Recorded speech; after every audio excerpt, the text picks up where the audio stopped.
اللہم صلی وسلم وبارک علی سیدنا و مولانا محمد وعلی آلہ وصحبہ وبارک وسلم۔ آج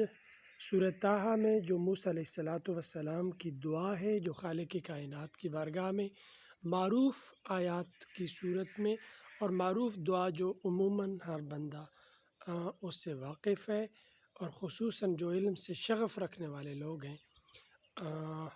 خطباء، واعظین، مدرسین۔ رب اشرح لی صدری ویسر لی امری واحلل عقدۃ من لسانی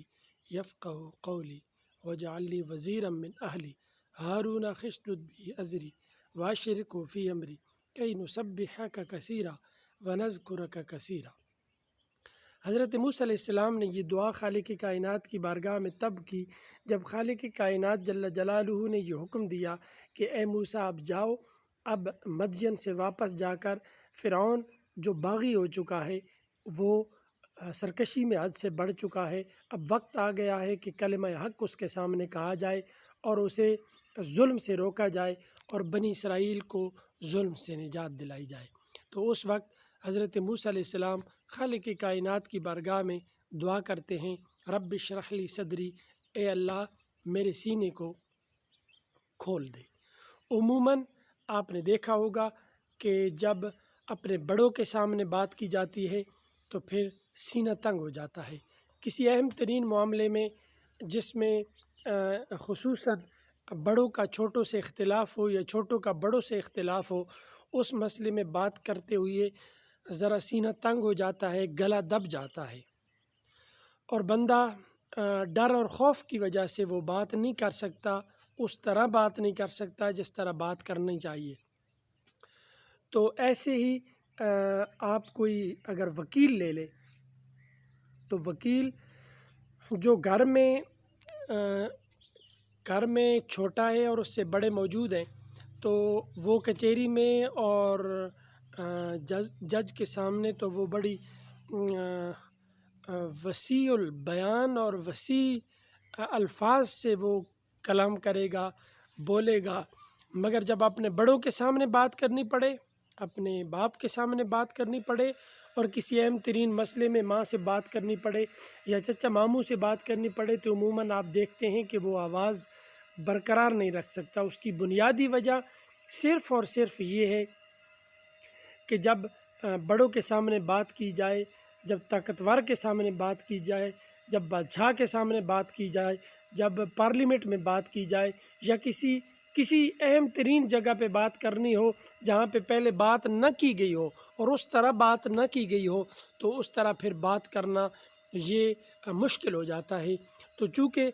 اب موسیٰ علیہ السلام نے کہاں دعا کرنی تھی؟ جہاں ان کا بچپن گزرا ہے، جہاں ان کی جوانی گزری ہے، جہاں کھاتے پیتے رہے ہیں، جہاں فرعون کی وہ سواریاں استعمال کرتے رہے ہیں، لباس وہاں کا تھا، کھانا وہاں کا تھا، اور سارے معاملات، اور آپ نے دیکھا ہوا تھا کہ یہ کتنا ظالم ہے، یہ کتنا جابر ہے، یہ کتنا فوری طور پہ بندے کو قتل کرا دیتا ہے۔ وہاں جا کے کلمہ حق کہنا تھا، اور فرعون کی سوچ کے خلاف اور فرعون کے نظریے کے خلاف اور اس کے عقیدے کے خلاف اسے دعوت حق دینی تھی۔ یہ بہت ہی مشکل ترین کام تھا، لیکن موسیٰ علیہ السلام خالق کائنات کی بارگاہ میں عرض کرتے ہیں کہ رب اشرح لی صدری ویسر لی امری، اے اللہ میرا سینہ کھول دے تاکہ میرا سینہ دب نہ جائے، میرا گلا گھٹ نہ جائے، اور مجھے یہ طاقت اور قوت دے۔ اس لیے جو خطباء ہوتے ہیں، جو واعظین ہوتے ہیں، وہ رب اشرح لی صدری ویسر لی امری یہ معاملات اور یہ دعا خالق کائنات کی بارگاہ میں کرتے ہیں، خطاب سے پہلے کرتے ہیں۔ میرا بھی یہ طریقہ ہے اور یہ طریقہ ہونا چاہیے۔ ویسر لی امری، میرا معاملہ میرے لیے آسان کر دے، واحلل عقدۃ من لسانی، اور یہ جو بولنے میں تھوڑی تنگی آتی ہے اس کو بھی ختم کر دے، یفقہوا قولی، تاکہ وہ میری بات آسانی سے سمجھ سکے،